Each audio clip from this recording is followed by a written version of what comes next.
or located behind the wheelhouse on the upper deck. We are serving ice-cold beverages and snacks. Please visit the bar at any time throughout the tour. Should you have any questions or concerns, please feel free to speak to one of the crew dressed in orange. Once again, welcome aboard. We now invite you to sit back, relax, and enjoy the tour. Welcome to Shoreline Sightseeing's famous Skyline Lake Tour along the beautiful and historic Chicago lakefront, where we will see the centerpiece of the city's beautiful 17-mile stretch of continuous shoreline parks, public attractions, and residential neighborhoods, including a bike path right on the waterline along one of the most open and publicly accessible city shorelines in the world, situated here at the southwest corner of the Great Lake, Michigan. As we tour the lake shore, we'll have a view of some of America's tallest and most distinguished buildings. You will learn the historical context in which the city and the lakefront have developed, and briefly survey the ecology of Lake Michigan itself. Welcome to Chicago, the Windy City, the Second City, the city of big shoulders, city in a garden, city by the lake, the city that works. It's America's third largest city in terms of population, after New York and Los Angeles, with a current population of 2.7 million people in the city limits and about 9 million in the metropolitan area.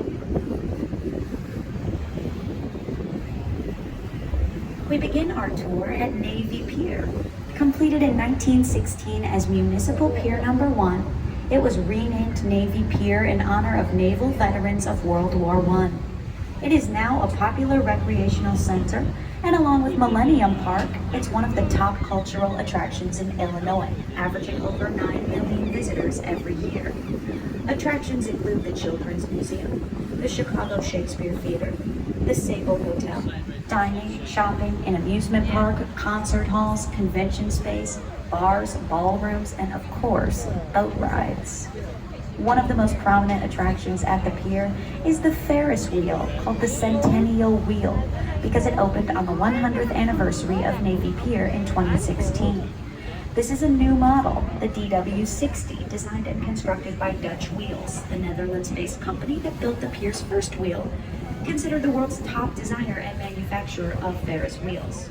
The state-of-the-art DW60 is the first and only one of its kind in the United States. Significant features include two-sided enclosed cars that allow for easy loading and unloading, a fortified structure to withstand winds of 115 miles an hour, and safety glass capable of weathering intense storms. The original Navy Pier Ferris wheel was relocated to Branson, Missouri in 2016 and is still in use there today. The very first Ferris wheel ever debuted here in Chicago in 1893 at the World's Fair, also known as the World's Columbian Exposition. Designed by a bridge builder named George Washington Ferris, it was Chicago's response to the Paris World's Fair. Mr. Ferris gave Chicago and the world a moving Eiffel Tower. During the Second World War, Navy Pier was an active naval training base where pilots were trained for aircraft carriers. Trainees included the first President Bush. After the Second World War, it became the campus of the University of Illinois at Chicago into the 1960s, when it was a working commercial pier, which later fell into disuse. The present configuration opened as a cultural attraction in 1993. It was updated once more in 2015.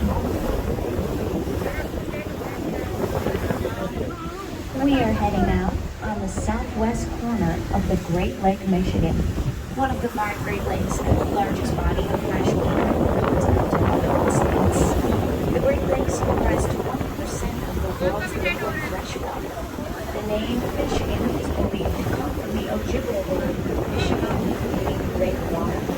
The lake itself was formed underneath the Great Lakes by glaciers receding from the ocean during the end of the last ice age about 10,000 years ago. The average depth of the lake is 279 feet, with a maximum depth of 923 feet. The average depth of this coastal shore is about 25 feet.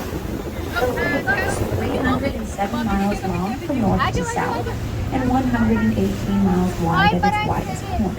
It is just slightly smaller than the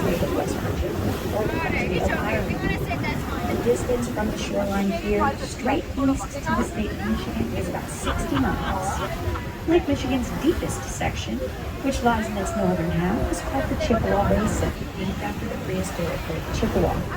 The St. Lawrence Seaway and the Great Lakes Waterway opened the Great Lakes to ocean-going vessels. Despite their vast size, sections of the Great Lakes freeze in winter, interrupting most shipping.